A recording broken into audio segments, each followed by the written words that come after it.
What is going on, everybody? Welcome to the Locked In Sports Podcast. I'm William Locke, and joining me today for our midweek MLB podcast is Luis Bronco. Luis, been an interesting week of baseball. Frustrating series for the Yankees. Some really other fascinating series going around the sport. How you doing? Cheers. Good morning. I hope you have a cup of Joe, tea, whatever gets you up in the morning. It is week. We're officially done with 0.5 of the week, so we're officially at week 2.0. Congratulations, we finally made it.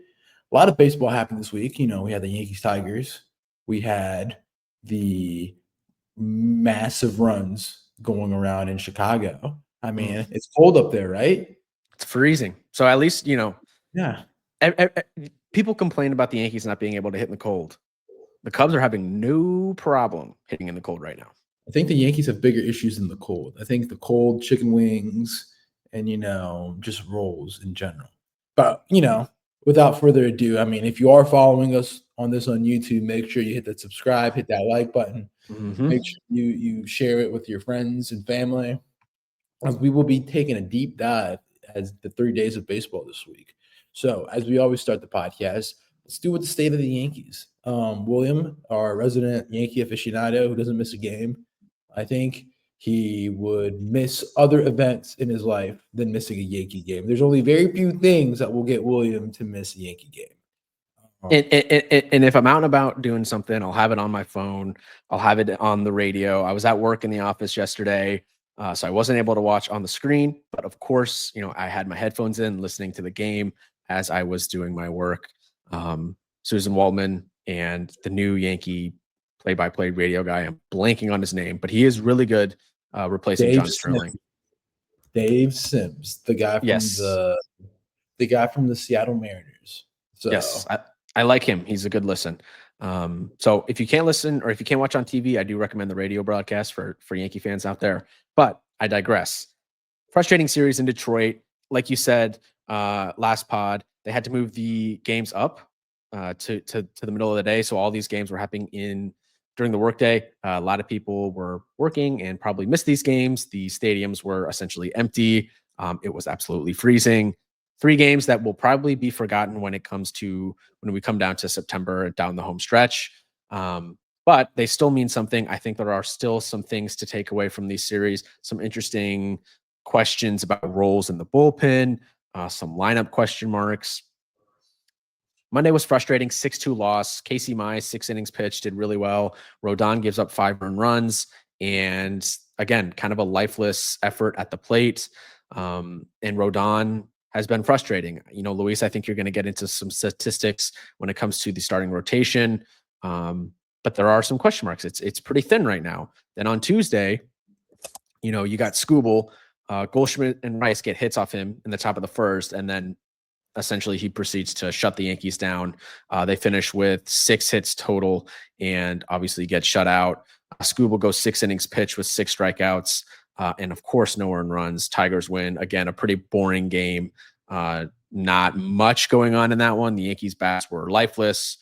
Cookie Carrasco struggled. He gave up a bunch of home runs, finished with 4 earned runs, 4 and a third innings pitched. I think it's really just a matter of time before he gets moved out of the rotation, maybe DFA'd when some of these guys come back healthy. He was great in spring training, had a good start against in his first start of the year. I think it was against Arizona, but his time might have come. And it's time to old yeller him and take him out back. I think it may be time. I was gonna come up in touch with you.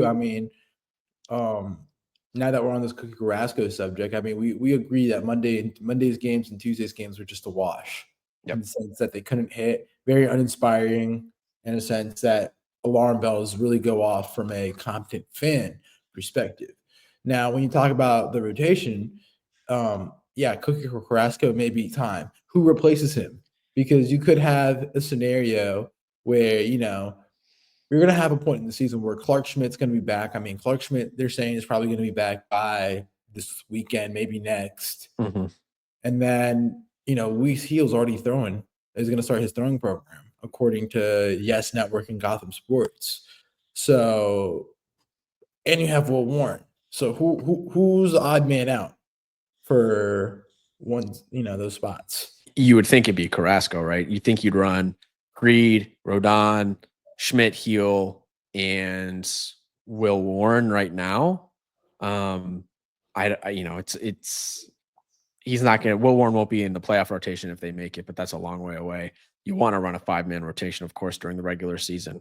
Do they go to 6-man rotation as Heel and Schmidt get healthy and keep Carrasco around? I think it remains to be seen on how he performs. But right now, yeah, it's just not good enough, really, from the starting rotation in general. I mean, they're 22nd in ERA, 16th in WHIP, 21st in walks per 9, 20th in home runs per 9. They are 5th in strikeouts per 9, so I guess they get some Ks. The Wednesday game was good from a Yankees perspective. Talk about it, Max Fried. Talk about it. I mean, you were highly critical on his start on Friday against the Pirates, and your word was loopy, all caps in text. But yesterday he went 7 and got 11 strikeouts. Yeah, he was elite yesterday. He was the Max Fried that you paid for in free agency. 11 strikeouts. It was actually the battle of Harvard Westlake teammates, because he went up against Jack Flaherty, who they were high school teammates in California. Who Flaherty was great. 5 1/3, 9 strikeouts. Yankees couldn't get really anything going off him. But Fried was, when you needed a win, you can't get swept in Detroit. You needed to win that final game of the series. He did it. He came out and he shoved no walks. I think that's my favorite piece of his outing yesterday is he had his command. He works really fast. And I think when that curveball is on, it's really hard to hit. It's just a matter of getting to that point. The first 2 starts, it was kind of shaky. But I think, yesterday was freezing, but as it warms up, I think he's going to have more spin on that curveball. So he was impressive. But the biggest story. I was going to make a comment. I think that's a big thing about Fried, because I've had him personally in fantasy baseball, and I saw him pitch live last year when he came in Miami around, I want to say, May. And I think the biggest thing with him, he's kind of one of those guys that the first 2 or 3 starts, it takes him a little bit of time to get acclimated and warm up. And once he does that, like you said, he's a very fast ground ball efficient pitcher. He'll give you a start where it'll be 7, 11. He got 11 strikeouts yesterday, but he'll do a start where it'll be 3 hits on 4 strikeouts in 7 innings, 90 pitches. That's Max Fried for you.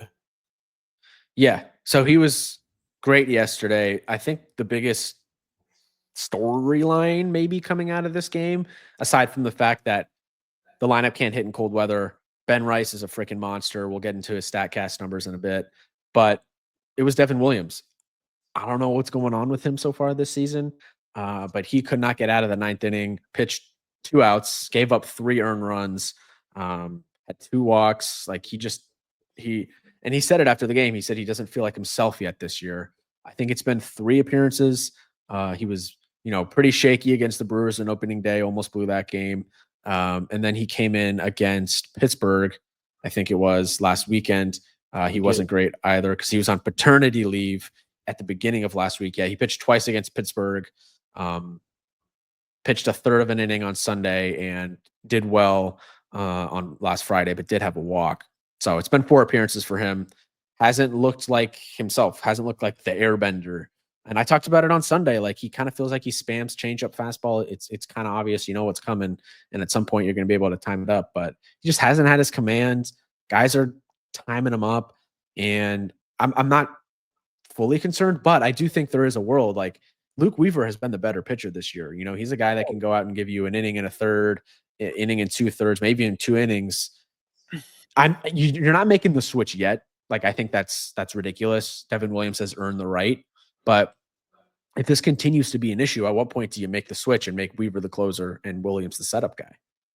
Well, I think the more interesting question is, I think we're going to have this debate coming up. And I mean, you can save this clip. We're going to have this debate in October, November. They're both free agents. And, it's going to be a question. I don't think the Yankees can afford both in the sense, because I think Luke Weaver is going to command a lot of money in the market. I mean, he could take a nice little pay cut to stay with New York because it's like you said, it's been where he's had his most success in.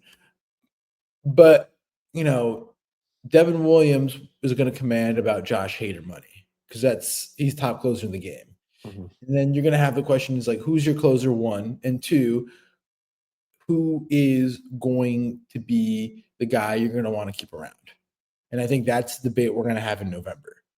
And I mean, aside from his struggles that he said, oh, he's not himself. I mean, let's take a step back and look at it from a human perspective.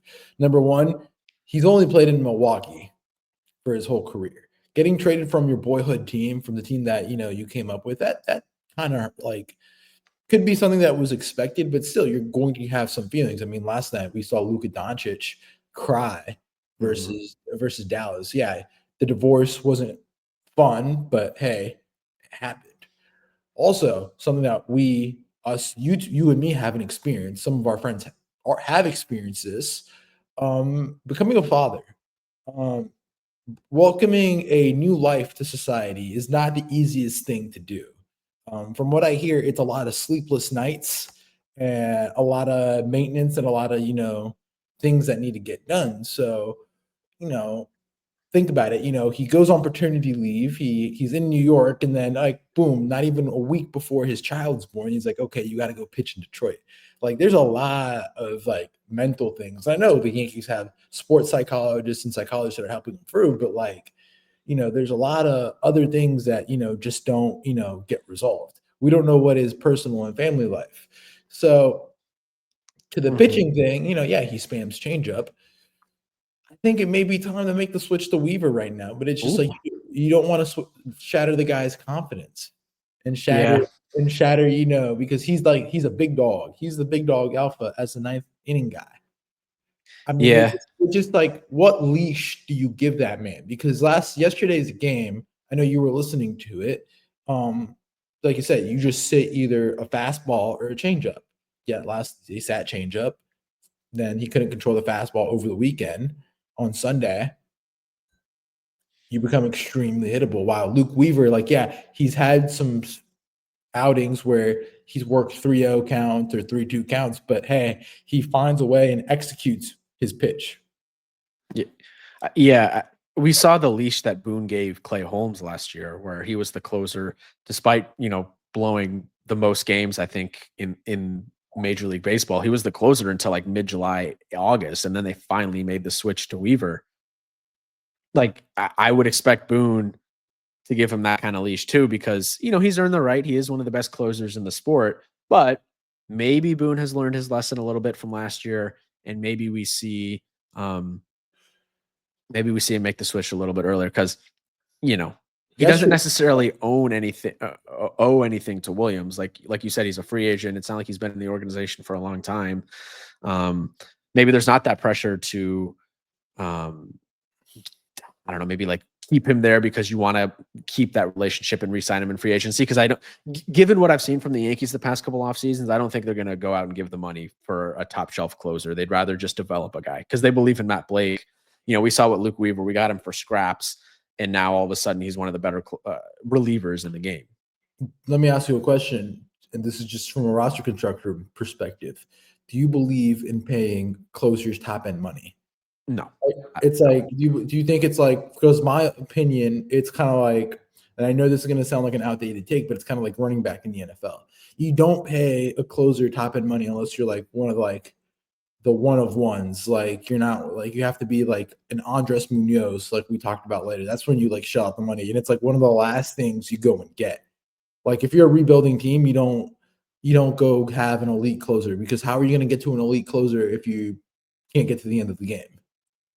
Yeah, I'm just taking a look at the highest paid closers right now in terms of AAV on Spot Track. So number one is Edwin Diaz. Of course, and he hasn't been great at all. And that's the other thing too. Like, and I think I don't remember if I said it, but I think I texted it to you. But like, closers this year like have been so spotty. Like, Devin Williams hasn't been great. Edwin Diaz has put the Mets in situations to blow games. We know the Aroldis Chapman experience. He's been okay. And then who else? Clase hasn't been great. Clase, we're going to talk about him later. I mean, Luke Jackson has 5 saves, and who would have had that on their bingo card after 2 weeks of baseball, that Luke Jackson would be the closer for one, the Texas Rangers, and would have 5 saves, and 2, who would have on the bingo card that Jeff Hoffman would be pretty much lights out for the Jays with 3. It's craziness. So like, I don't see the need for these elite closers when all of them are just so volatile. They're worse than the stock market right now. Yeah. The second highest paid closer is Josh Hader, which you could say that contract hasn't worked out for them because ever since he's been on the Astros, they really haven't been in contention. Well, that's not his fault though. Yeah, that's true. But he's not on a, elite team. Well, that's not his fault. That's fault of front office giving him that money. And they just, that's just malpractice that they didn't like really see like, oh yeah, like we think we're going to be a good team, but in reality, we're not that good. We're just mid-level. We're above average team. Yeah. But regardless of that, can I keep going? I think this list is kind of interesting. Number 3 is Tanner Scott, who the Dodgers kind of just use him in whatever inning they want. They run him as closer some games. They run Brazier as Treinen some games as closer. So Kirby Yates some games. Like they don't really have a set closer. 5th is Ryan Presley. He's getting paid $15 million from the Cubs this year. And I saw him in person. Let me tell you, Cubs fans already do not like that guy. Raciel Iglesias, Kirby Yates, Carlos Estevez. Point is, like, the elite closers or the highest paid closers in the game aren't even the best. Like, I think Robert Suarez from San Diego is maybe the best closer right now in baseball. He's at $9.2 million a year. I disagree. I think it's on. I watch, and I'll talk about it later because we're going to review the series. But I saw Andres Munoz pitch on Monday night, and that dude, I don't know how you hit that guy. Like, I just really just don't know. Between slider, changeup, and fastball on the edges of the zone, like, dude's pretty much unhittable.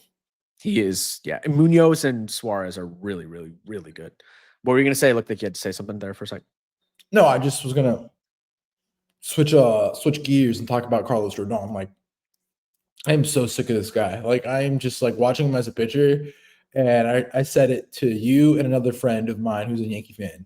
I said, paying Carlos Rodón $27 million till 2029 is a crime against baseball humanity. Like, I just think, Cashman needs to, pay for his contract crimes because that dude is not worth it. And the thing about it is, it's like we know every single start what he's going to give you. It's going to be between 5 and 6 innings pitch, the occasional 7 if it's a bad team that can't hit, with about 4 to 5 strikeouts, 4 to 5 hits, and maybe 2 or 3 runs. Mm-hmm. And I just think that's just not good enough for a good dude that's getting paid $27 million. It's just, when you look at, for some teams that's good, but when you look at the Yankees, which their aspirations are World Series or bust pretty much every year, your performance and your season is graded at how you perform in the playoffs. Like, he's not playoff good. He is not good for World Series teams. He's not on this team. He's the number 1 in parentheses. He's not the number 1 starter. No. And it's just so frustrating to watch him pitch because it's just like it's like an avalanche. When it starts going bad, it's just you just see it get bigger. When he got the contract coming off his 2022 season, you could make the argument he was worth it. He was 6th in Cy Young voting. I think most people and most Yankee fans kind of knew it was probably going to be a contract that maybe didn't pan out. Certainly toward the end of it, and now we're kind of in the middle of it, and it feels like it's not working out. He really hasn't put together. He was at a 5.2 WAR in 2022 and a 5.1 WAR in 2021. 2023 for the Yankees was a wash because he got hurt. Last year was his first full season with the Yankees, and he was at a 2 WAR. So he's just not there. And I think he pitches with too much emotion. He really lets like it was on Monday his start, like when the umpire, he missed a call, could have been a strike. It was 3-2 count, and umpire called it a ball, and the guy walked, and he kind of lost it. Like, he just pitches with too much emotion. I think he lets things like that get to him, and they affect his confidence, and he kind of spirals, kind of like you said, he spirals from there. And you just got to be bigger than that. Pitching is so tough. You have to be so mentally strong to do it and to be a really good pitcher. And I don't know if he's there right now. The Yankees paid for him after he had his best 2 seasons of his career. The only 2 seasons he was an all-star, and he just has not been back to that form. And it's been frustrating. I think he's starting against San Francisco this weekend, which their lineup has been really good so far. We'll talk to them later. Oh God. Yeah, you're right. It's just not good enough from Rodón right now. And Jung it's really not good enough from any of the pitchers except Max Fried yesterday. Jung Hoo Lee is going to hit for the cycle this weekend. Oh God, off of him. I love Jung Hoo Lee. Yeah, Jung Hoo Lee. I mean, we'll talk about him later, but I mean, I think Yankee fans have already agreed that there's two positions that we need to look for at the deadline. One, the third base, right-handed third baseman, which I just think there's just like when you look at it, there's just a scarcity in that position. There's the elite guys, and then there's like everybody else.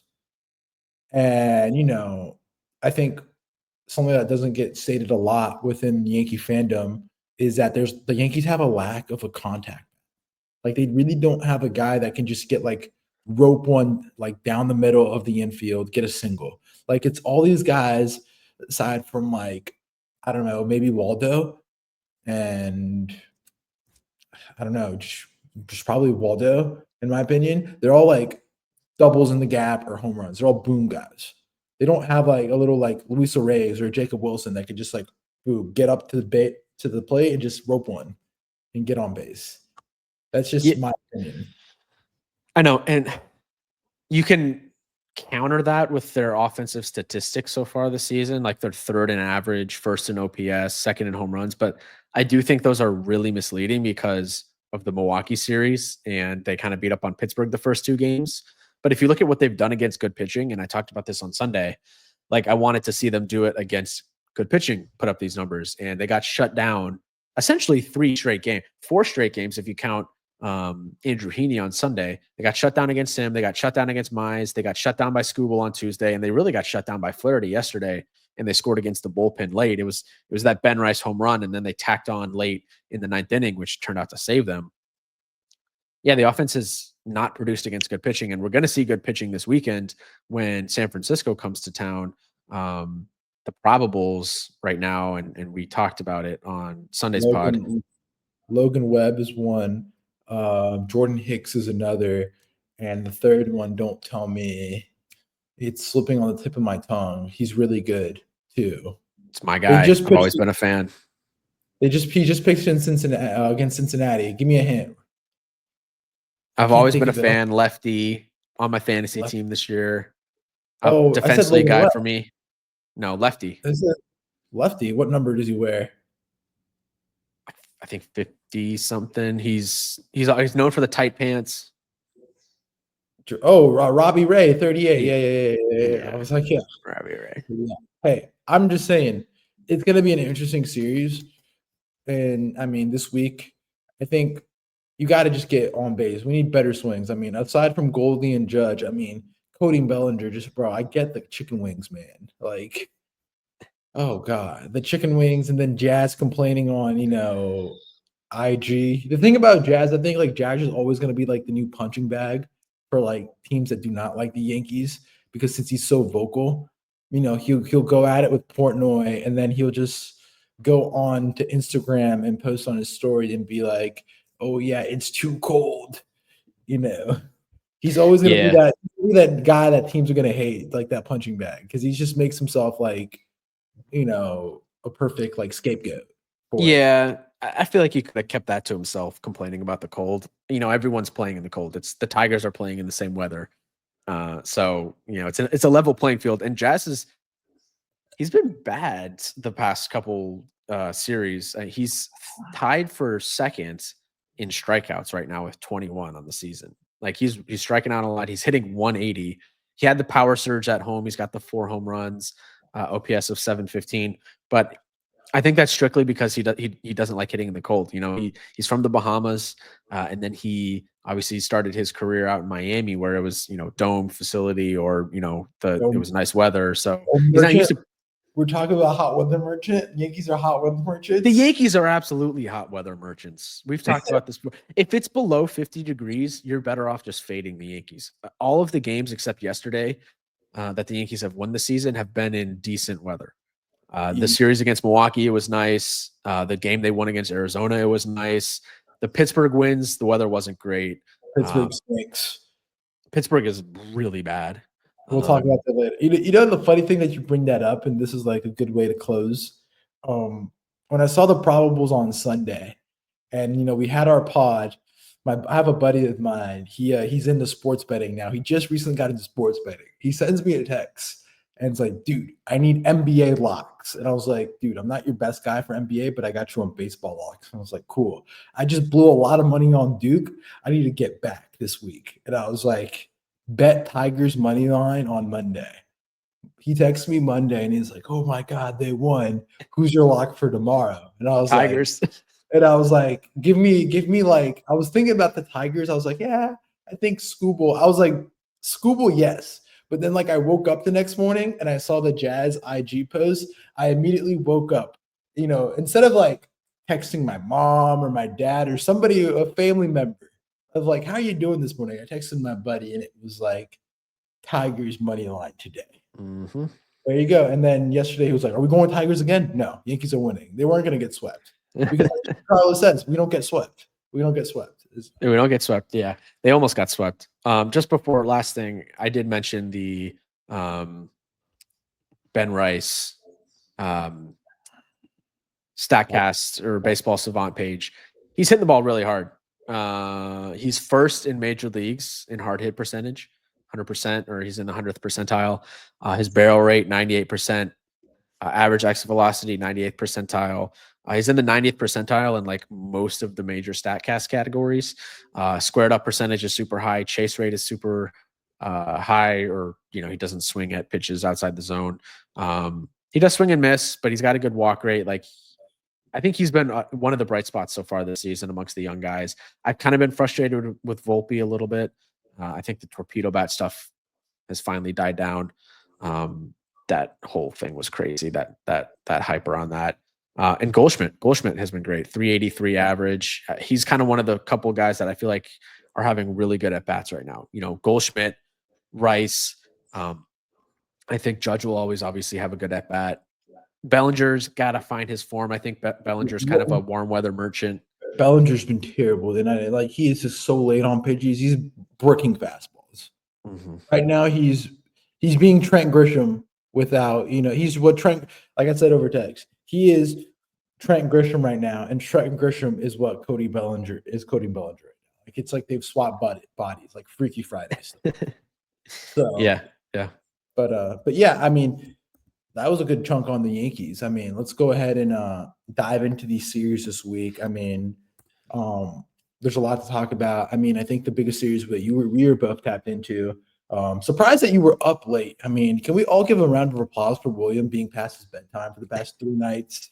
Like, I was literally surprised. Like, Monday night, he was up at 12 Eastern Standard Time.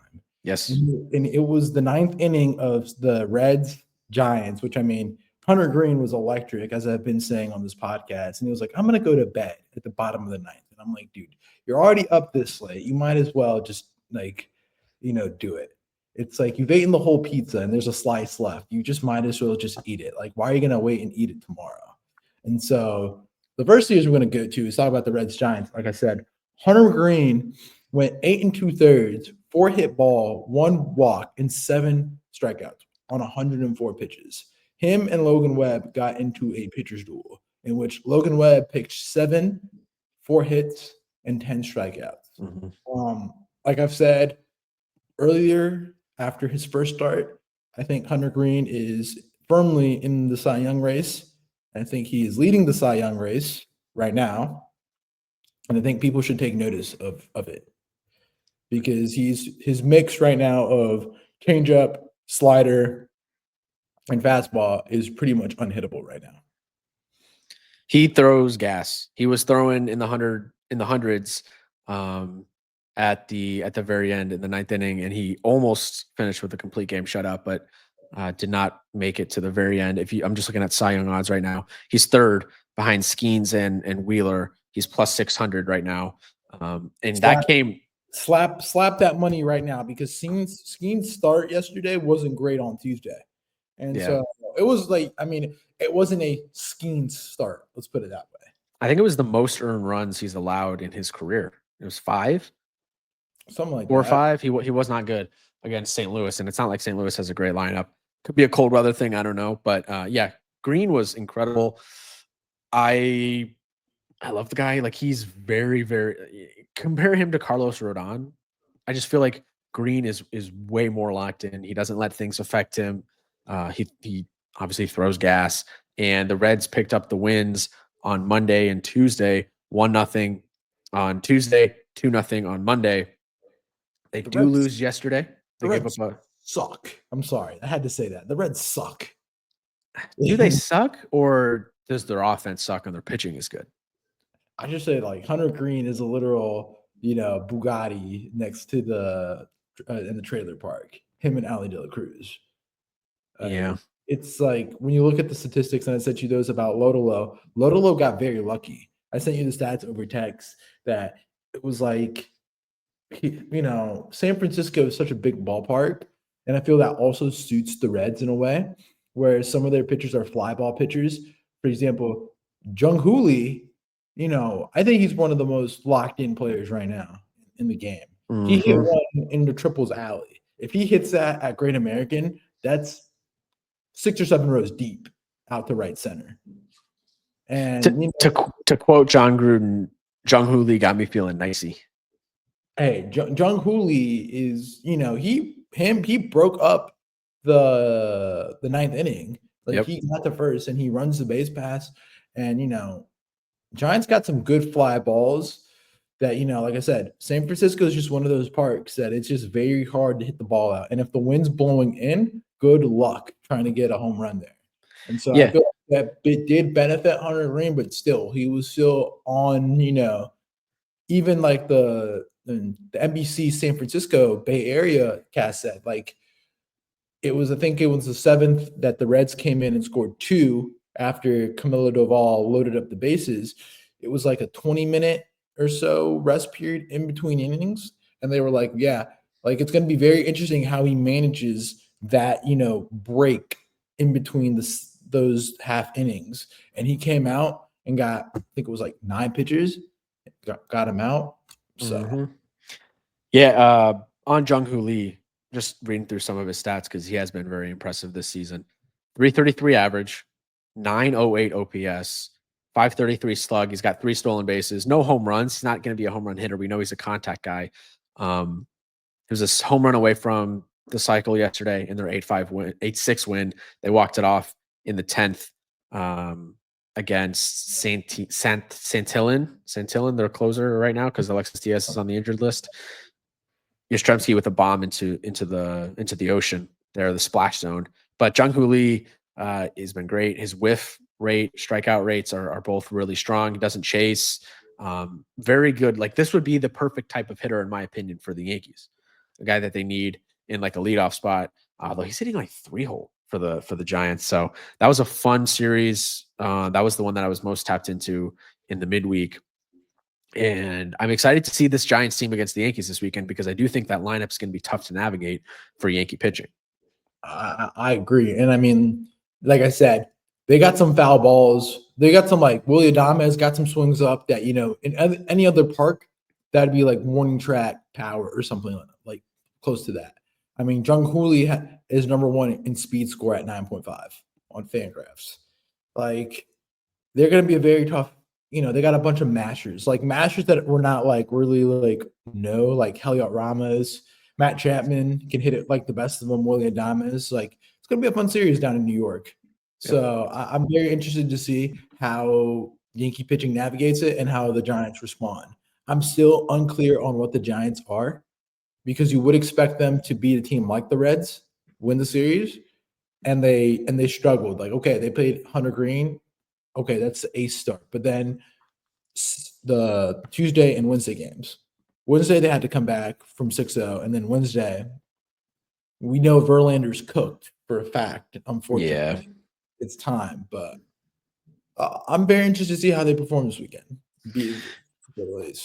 And the Reds got Pittsburgh with Hunter Greene going on Sunday. So if you're not watching the final round of the Masters, which I don't know. How do you guys feel about the Masters? I personally, I'm okay. I don't watch Thursday, Friday, Saturday. I'll watch like the last couple hours of it, but I don't care that much. So I'll be tuned in to watching Hunter Greene start against the Pirates because I do think he is in that Cy Young conversation. I know it's super, super early, but he can be one of those dudes for the Reds this year. Now do you believe? I do believe because he had a really good start against what I think is a good lineup. And I don't know, he just throws gas and he gets those strikeouts. He doesn't walk guys. He's got a good pitch mix. I like him. He's good, and he's got really good. I think he's got a good mentality. You know, we talked about in the preview pod heading into the season that he wants to win a Cy Young. That was one of his goals this year, so we know he's going for it. I would just say, how bad is this Reds lineup? Can we just get that out of the way? That like that lineup of hitters is bad. Like what a failed rebuild. Like Thier can't hit the ball. He hasn't been the same since injury, and then CES is just home run hitter. And then who else? Yeah, I mean, you got McLean on the injured list, and there were some guys in Monday night's game. We were texting. I was like, "Who?" Like Blake Dunn. Dunn. Who is that? Hurtubise, Jacob Hurtubise. Who is that? Like I don't know. Yeah, the lineup is tough. I do think Ellie De La Cruz has got to drop the switch hitting thing. Like just hit left-handed, bro. His numbers against lefties, he's hitting 125 in 16 at bats, and then against righties, when he's hitting left-handed, he's hitting 306 with 2 home runs and an 898 OPS. Like he's much better left-handed. I think he should just go full-time lefty because he's not himself as a right-handed hitter. You're not scared of him. Yeah. On that note, let's stay in California. Let's talk about a couple hours down I forgot what the interstate. It's not I-5. I think it's not I-10, but regardless, let's go to Sacramento. Talk about that Sacramento San Diego series. Did you finally catch a game at Sutter Health Park? I did. I watched Monday night and then I watched yesterday afternoon. It is a little league park. Yesterday was 2-1, so some pitching finally showed up. But on Monday it was 5-4, and then Tuesday it was 10-4. Padres win the series 2-1. But yeah, I don't know. It's weird. And Sacramento didn't really go all in on the A's. Like there's not much A's branding in the stadium. It certainly feels like a minor league park. You got people sitting out on the grass in the outfield. It's I don't know. It's a weird situation. I like the Rays setup much better because it's just such an upgrade from what the Rays were doing in Tampa Bay at the Trop, and now they're outside, warm weather. It just feels better, like good vibes. I don't know. Yeah, it was a fun series though. I really like watching the Padres because I got to see them obviously Sunday in Wrigley, and some interesting takeaways. They got some injuries now. Tatis, Merrill's on the IL. I know you're feeling that one because he's on your fantasy team. Cronenworth left the game on Tuesday. I don't have a viable fantasy team right now. Like my fantasy team is incomplete. Like I have 6 players that are currently injured. You know, I am literally hamstring IL. But like on the Padres, I watched the Monday game. That Monday game should not have been 5-4. I think the Padres had so poor defensive errors and played like just awful defense that I think that's something that we need to talk about. I know you talk about it a lot with the Yankees in regards to defense because, you know, you guys struggled for the past couple of years. The Padres, you know, were making just basic errors like fielding a ball in left field, fielding a ball, you know, from the pitcher's mound to the catcher, you know, turning a double play. Like Michael King went only, I think it was like 5 2/3 or 6 2/3, something of that line. And, you know, Jake Cronenworth not being able to get the guy out at second to start the double play, that made him go another batter, you know, getting a little league infield hit where it just comes off the middle, jammed off the bat, not being able to throw him out at first. Just things like that. Like, you know, they seem so minuscule, and I know it's the A's, and I know the A's aren't like the best team in baseball, but when you're going to play the elite of the elite, you have to be able to execute these defensive plays because number one, your starter is going to be able to go longer in games and save the bullpen. And then the bullpen is going to be able to go more days in that series. So 5-4 really doesn't speak the story. You know, I think biggest thing too is I think we're all sleeping on the A's still. I think that A's offense is going going to start clicking more and more. I know I've been telling you him, but Jacob Wilson, I think he is the rookie of the year coming up. I think you can hop on that train before it leaves. He's got a hit in every single game this year. The numbers are really impressive. 396 average, 979 OPS, 2 bombs. Doesn't have any stolen bases, but yeah, he's been really good. 3 doubles. I'm kind of in on him. I think he should. I don't know. There's an argument you put him at leadoff ahead of Lawrence Butler right now. To the defensive point, I think we've just seen bad defense across the sport. I was watching the Red Sox broadcast yesterday when they were playing the Blue Jays, and they said that there's been 34 errors across baseball on Tuesday and Wednesday, which was like some record high. Just bad defense all around. In the Atlanta Philly game on Tuesday, Johan Rojas and the left fielder just totally miscommunicated, let a ball drop right in front of them. Didn't count as an error, but just bad defense. So that's something. Another guy for the A's, Tyler Soderstrom, it's been incredible. Their first baseman, 354 average, 1.197 OPS with 6 home runs. He's tied with Aaron Judge for the MLB home run lead right now. Left the game on Tuesday with a hamstring thing, but it was in the lineup again on Wednesday. His Savant page again is all red. Yeah, it was more of a contusion thing. I mean, the guy ran into him at first base. They were like, it was like one of those like bang bang plays. Yep. Like that. So I don't think it's that big. But Soderstrom has been a revelation this year. Now, let me ask you a question. How do you feel about the A's future moving forward with that lineup? I mean, you got Lawrence Butler locked up. You got Brent Rooker locked up. I mean, Soderstrom is going to be your first baseman. Jacob Wilson, I know you weren't a fan of him when he came out of the draft process, but like he has elite bat to ball skills, good play discipline. He's only struck out once this whole year, like you said. Well, how are we feeling, JJ Bleday? Yeah. No, there's definitely reasons to be optimistic. I just think their situation is so weird in Sacramento. But I like all of their young talent. Butler, Rooker, Soderstrom, Shea Langoliers at catcher, Bleday, Jacob Wilson. And then they brought in like a Gio Urshela who's been good. I don't know if we'll be with them when they're in Las Vegas. But yeah, man, they got some talent. We'll be curious to see what they do to fix the pitching. Like they brought in Severino, who hasn't been great. Like, are any pitchers going to want to go pitch in Sacramento now? Because seems like it's such a hitter's park right now. Their pitching stats, they're 25th in ERA, 28th in WHIP. They're in the 20s in all the pitching stats, key pitching statistics. So the lineup I feel good about for sure. Don't forget, I don't think you've seen him in AAA, but Nick Kurtz in the minors has been just smoking it. So it's like they're building something out there. I mean, the pitching may suck, but they'll put up runs. They'll be like those Warriors teams back in the in the 2010s and late 2000s that they would put up 120. Like those Suns teams that would just put up 120 but give up 121. Like they're gonna be fun games to watch. And like I said, Jacob Wilson has an argument to be hitting leadoff. And I think everybody should start watching him. I know you haven't watched him yet. I have. I watched this series. I have watched him. Yeah, but you're not high. You need to get on the Kool-Aid. You need to get on the Kool-Aid. I know he's on my fantasy team, but you need to come on. Between him and Christian Campbell, what he's doing is crazy. Christian Campbell has protection of the Red Sox.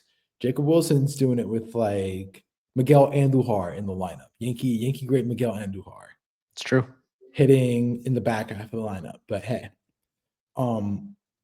with that note, let's touch on some other series quickly. I know Monday night you saw this series, the LA Nationals series. Can we just talk about how the Washington Nationals admin dunked on MLB.com, on MLB Twitter, MLB X, because Shohei hit a home run I think it was in the second or in the first or third inning, and they put it in all caps. And then James Wood hit a Oppo bomb, and they put it in all, just normal non-caps.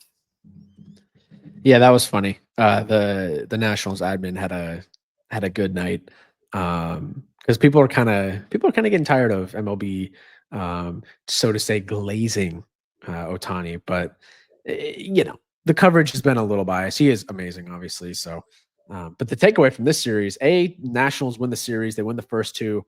First one 6-4, second one 8-2. And then they lost yesterday 6-5 in a close game. They had runners on second and third in the bottom of the ninth with James Wood up, chance to win it, but he grounded out to second base. Takeaway from this series is James Wood is legit. This dude crushes lefties. If you look at his splits right now, he's hitting 389 with a 1.450 OPS and 3 home runs against lefties. And then against righties, he's hitting 160 with a 580 OPS and 1 home run.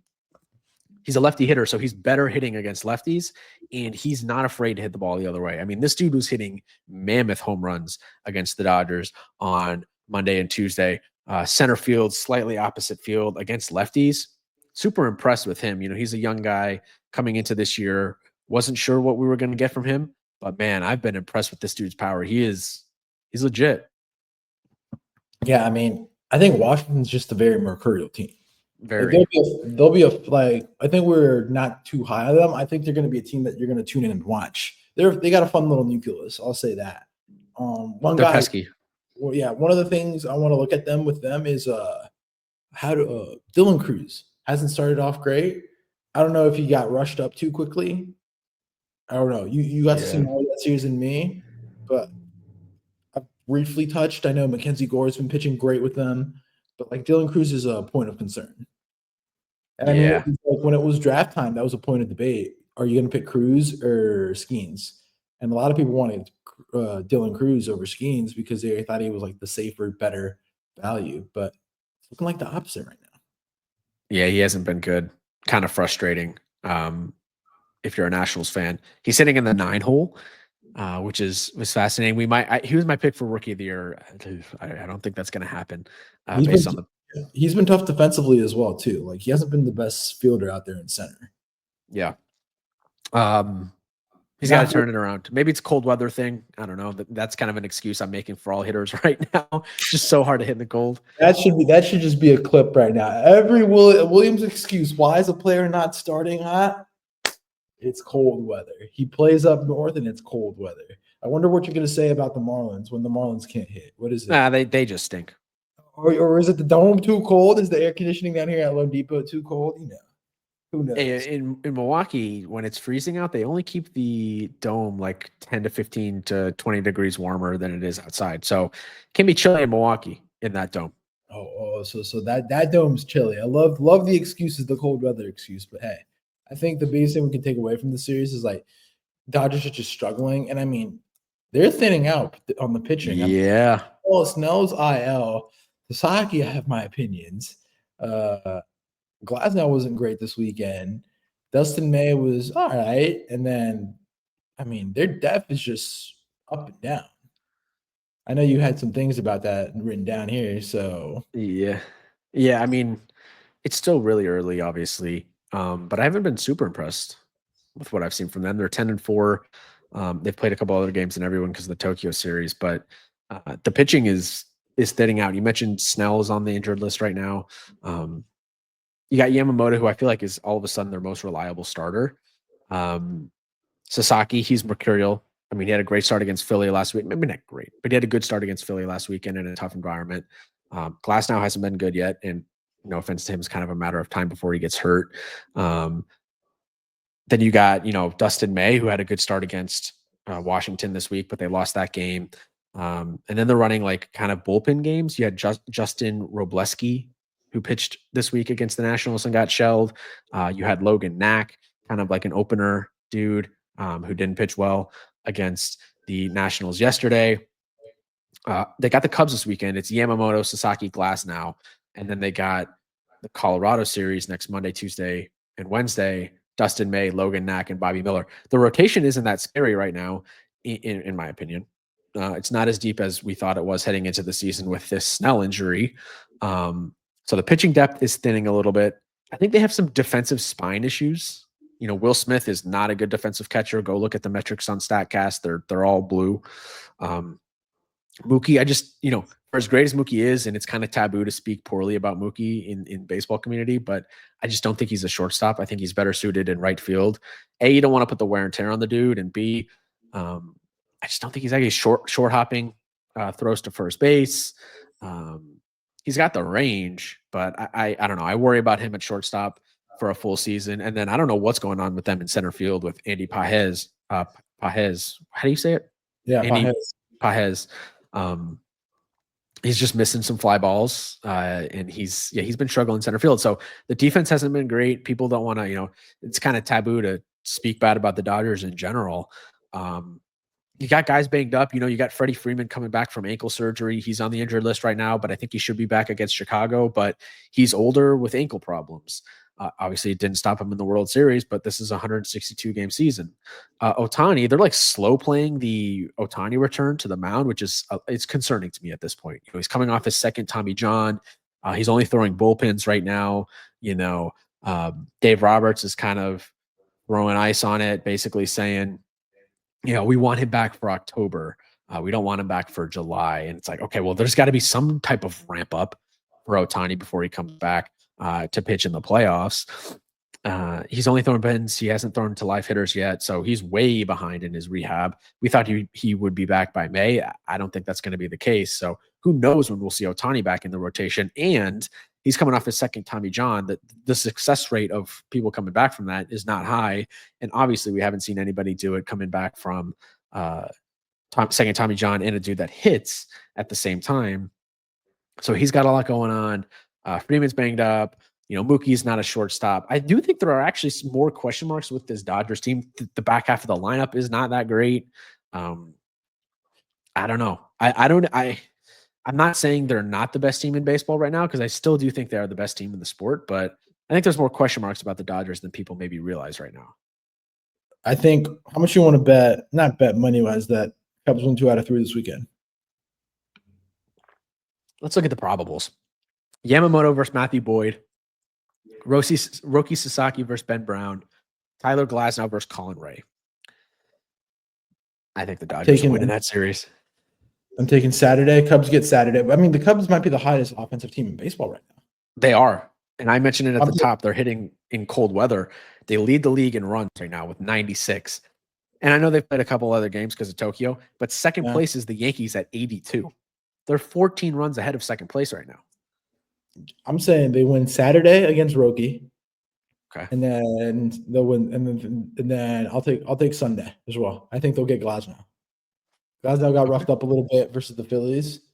And I mean, the Phillies lineup isn't the strongest right now. It's not like it's still a strong lineup, but it's not like firing. So give me those two. Let's do that. So, and it's not going to be cold. So maybe they get Super Jesus powers. We'll see. I don't know. Maybe they prefer hitting in the cold. Hey, that's good for October. But I mean, hey, now that we're here, let's talk about the Rangers and the Cubs. I mean, man, oh man, what did we learn about the Cubs, man? Hottest team in baseball right now, hitting the baseball. Like, Texas is no joke. I mean, the only bad thing that happened was that Justin Steele went on the IL for elbow tendonitis. So, I mean, yeah, it's great that the Cubs won the series, but I think that's pretty concerning. Losing your best pitcher with an elbow thing. I'd be nervous if I was a Cubs fan. I hope the diagnosis, I think he's getting an MRI today. I hope it's not bad news, because they can't withstand Steele being out for the season. They didn't get a good. What's the pulse around the city with the Cubs because I mean, yeah, the bullpen sucks, but I mean, hey, they've been playing good ball. Yeah, I think it's still so early in the season that the Cubs really haven't gotten into the general zeitgeist of Chicago sports fans. The games were pretty empty this week just because it's so cold. But I do think there's optimism. The expectations certainly amongst the fan bases for them to win the division this year, and they're off to a hot start. I mean, the rest of the division looks pretty bad from what we've seen so far. So they're optimistic. The hitting has been great. Like we said, you didn't get a good start from Imanaga yesterday. The wind was blowing out. I think Corey Seager hit a couple home runs. The first one in the first inning, I don't know how it got out to left field. 2. The first one was a home run only on Wrigley. One of those basket home runs. That happens at Wrigley. Yeah.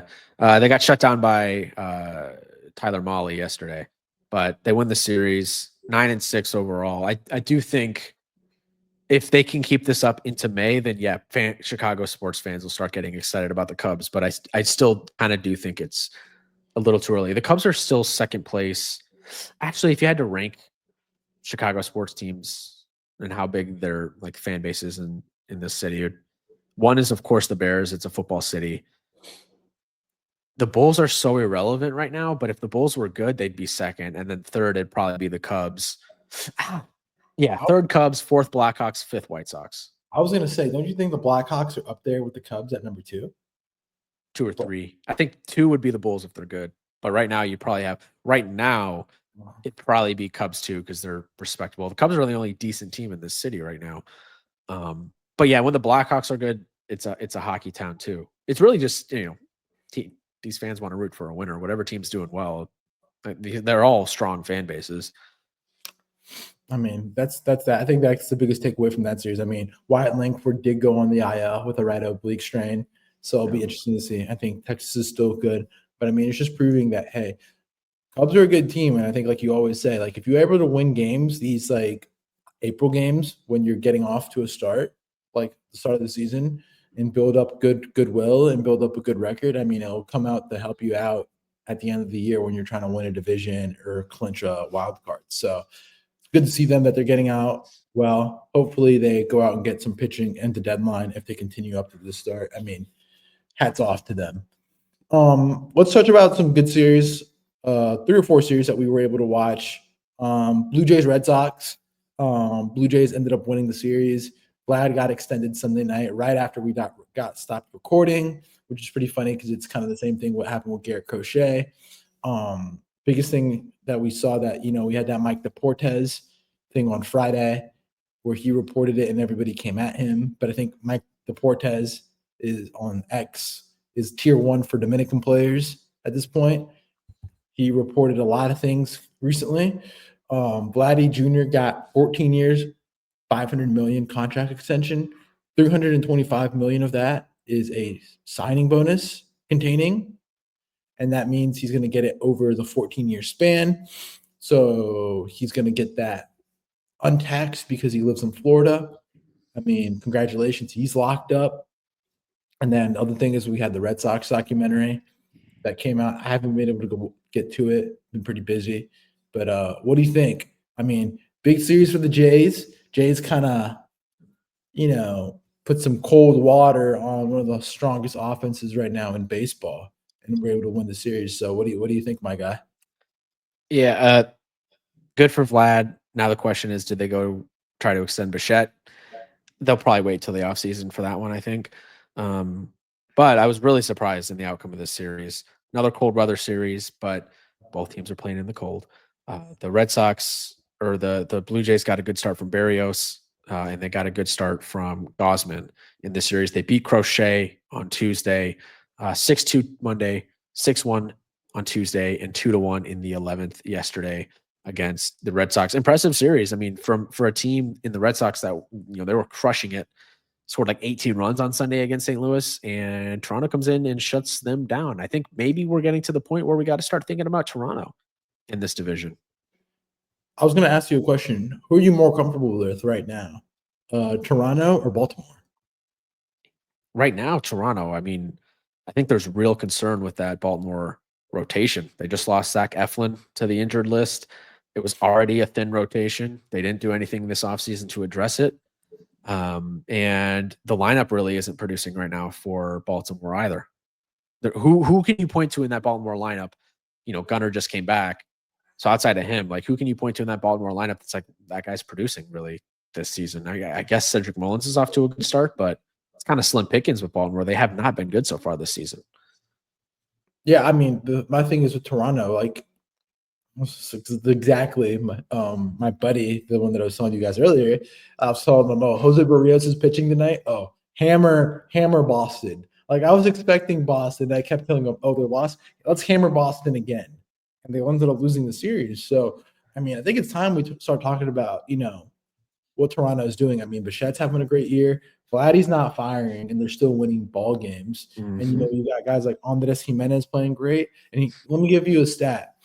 Tell me who's number 1 in batting average right now. And OVP. George Springer. Exactly. He's Yeah. number 1. He ranks also top 10, and he's number 2 in OPS. Like, the dude's crushing the ball, and he's number 1 in your favorite stat, WRC plus. Like, who would have had that on their bingo card? He was a guy that we were both kind of down on to start the year, and he's like killing the ball. Yeah. I've always liked his swing. Short swing, quick to the ball. When you had him in the lineup with Correa and Altuve, they were just unstoppable. So if he can get back to that Houston form, when he was in his prime, that's something that we maybe didn't account for in the preseason podcast, but Toronto's been looking nicey. And if Vlad gets it going, oh boy. Vlad doesn't have any home runs yet, but he is hitting 288, only 713 OPS. Like you said, he has not been the Vlad that we've expected. I picked him to win MVP because he was in a contract year. Turns out he's not in a contract year anymore, so maybe that wasn't the best pick. Maybe the MVP is going to be George Springer for all we know. Who knows? But or Jung Hoo Lee in the National League. Jung Hoo Lee. Ben Lee or Ben Rice. Who knows, man? Let's go down to Tampa. I mean, Angels are 7-3 now. Kyron Perez killing the ball. 7-4. Kyron Perez, Nolan Schanuel, Mike Trout. How we feeling about those Angels?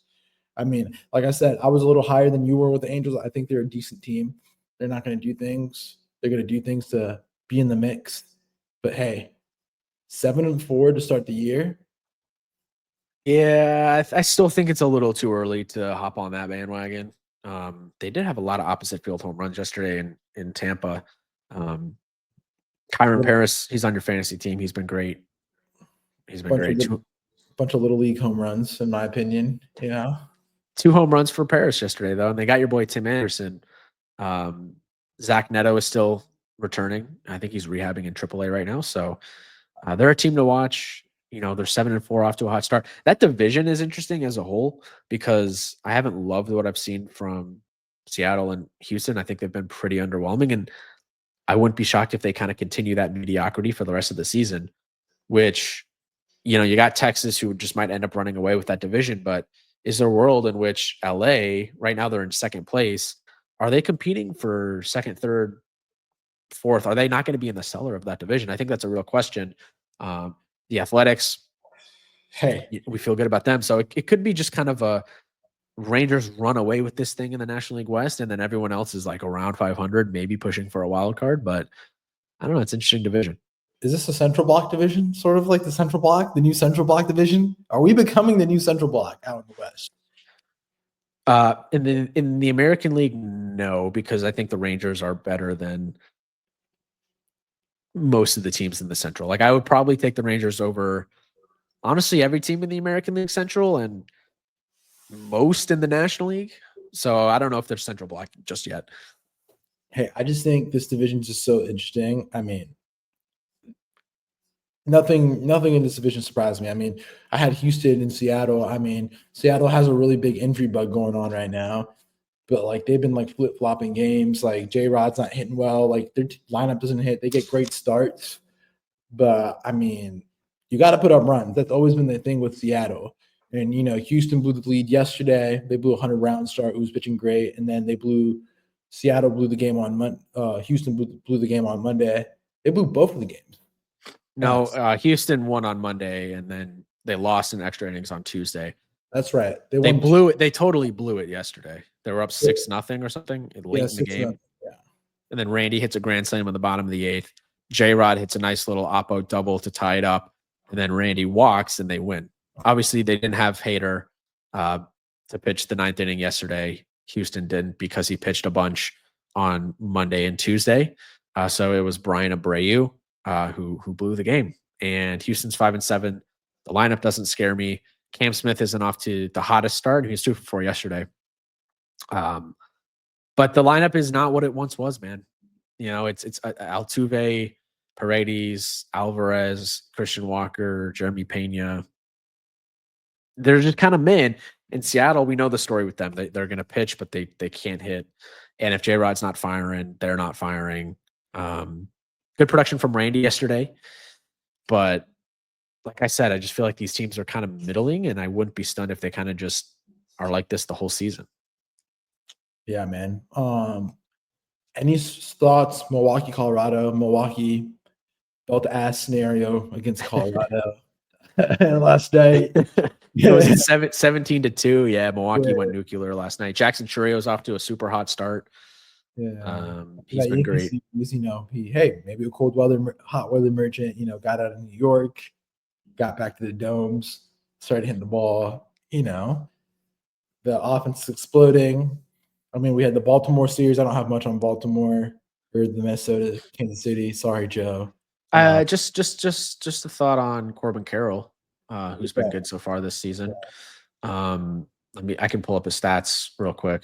I don't have them in front of me, but I'm going to get them right now. Now I have them. 320 average, 1.164 OPS, 5 home runs, and actually no stolen bases for him so far this season. But he's been really good. The power's going around for him. Minnesota, Kansas City. I don't have much. I mean, we saw Skeens get worked by Alden's Cardinals on Tuesday. Yeah, nothing on Minnesota KC except Pablo Lopez with the hamstring going to be on the injured list. I mean, Miami, New York. I mean, Miami is just pesky. I'm telling you, the Mets should be putting up these runs, and then Marlins. It's like the running joke at the gym. I'm like, Marlins keep staying in these games. 2-0s, 1-0 games. You gotta love it, Yeah, they've been getting some really good defensive play from their center fielder, Derek Hill. Dude's making some crazy plays out there. They picked up the win yesterday, 5-0. Really good start by Max Meyer. I think he went 6 scoreless against the Mets lineup. That has been pretty good. I mean, the Mets rotation has been better than we expected. Pete's having a great year, but we'll see. The Mets the Mets are off to a hot start, but they really haven't played anybody just yet.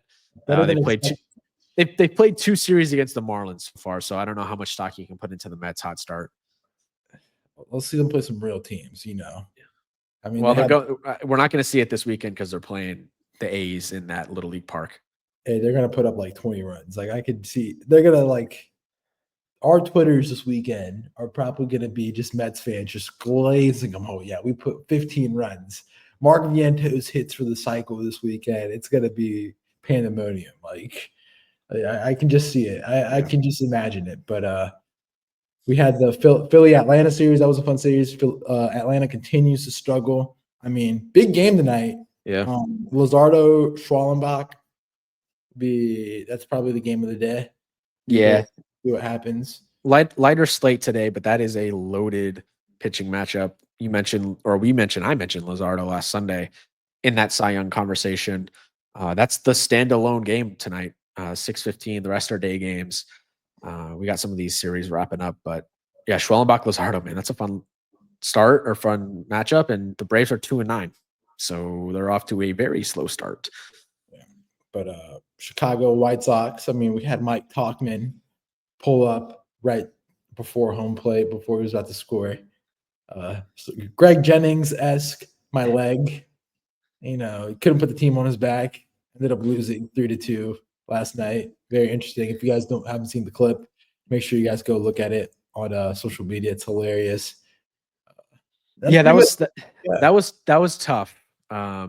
Class A was bad in the 9th, and it was a single by Miguel Vargas, and then Tauchman round in 3rd, tying run coming home, and he just pulls up lame with the hamstring injury because I think he just came back from a hamstring injury.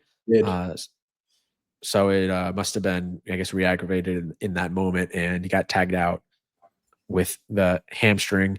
So the White Sox, they started out 2-0 or 1-1 or something. They've lost 7 straight. So they are back to White Sox form. And like I said in the preview podcast, I think this White Sox team can be worse than they were last year. I do think that is on the cards. Okay.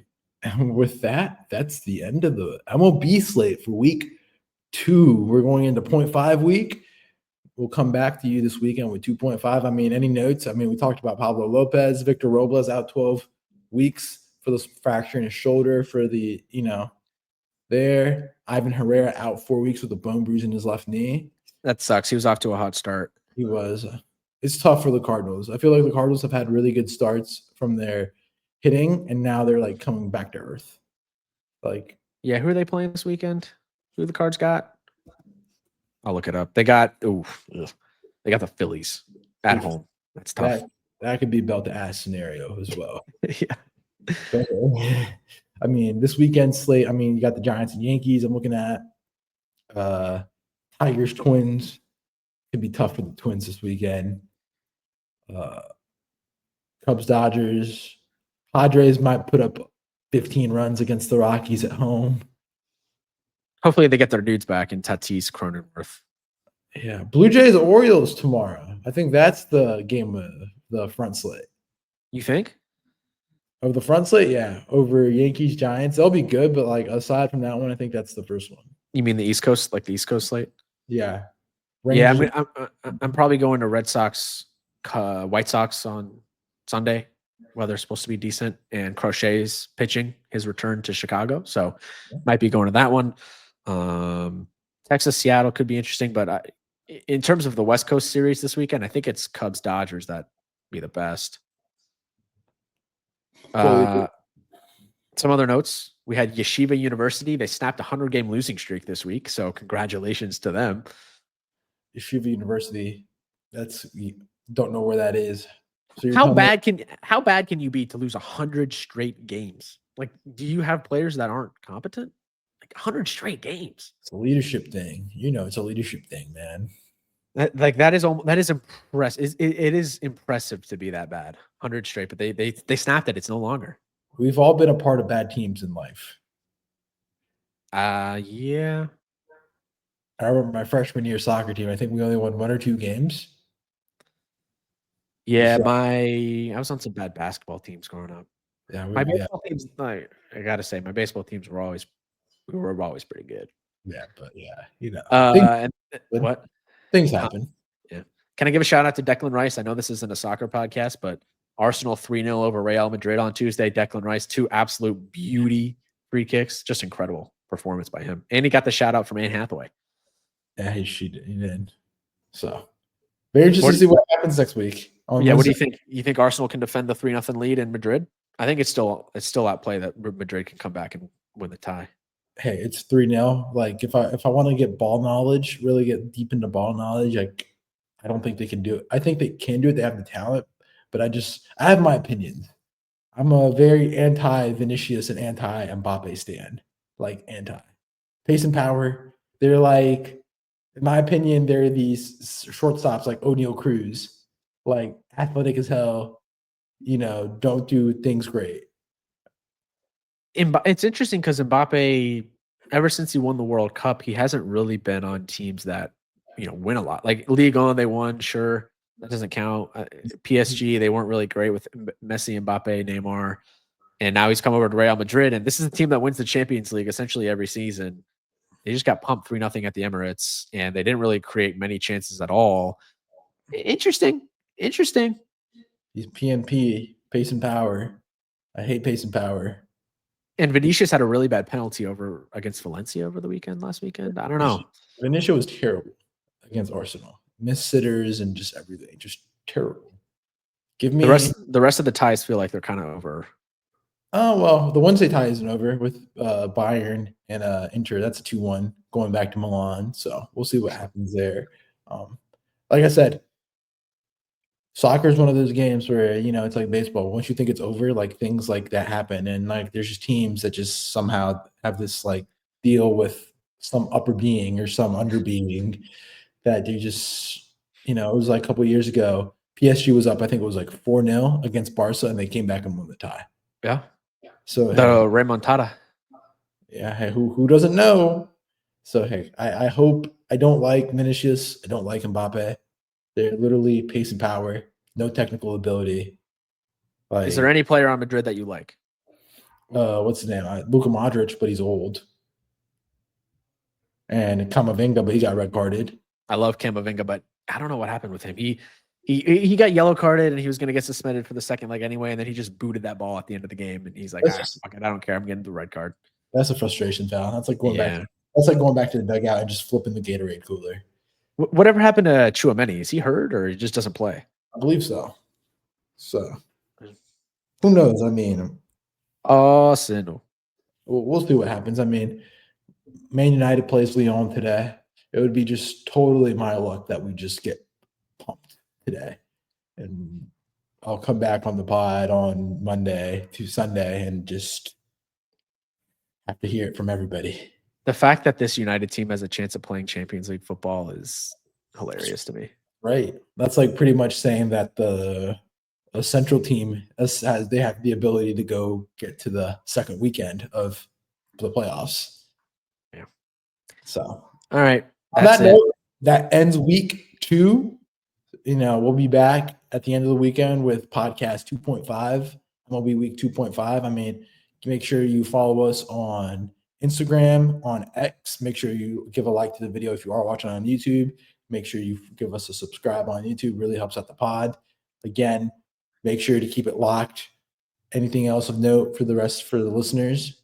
Follow the Substack as well. Make sure follow the Substack. Yeah, I'm going to be dropping a new article on Sunday morning, I think. You'll be back, or we'll be back Monday evening, right? Monday or Sunday. Monday, maybe Sunday. We'll see. Okay. TBD. Luis's schedule is up in the air right now, but it's either going to be Sunday night or Monday morning, recapping the weekend of baseball. Hope you guys enjoyed this one. I got to get to work now. I do as well. So, but we'll catch you guys later. Thank you all for listening. Peace out. Peace.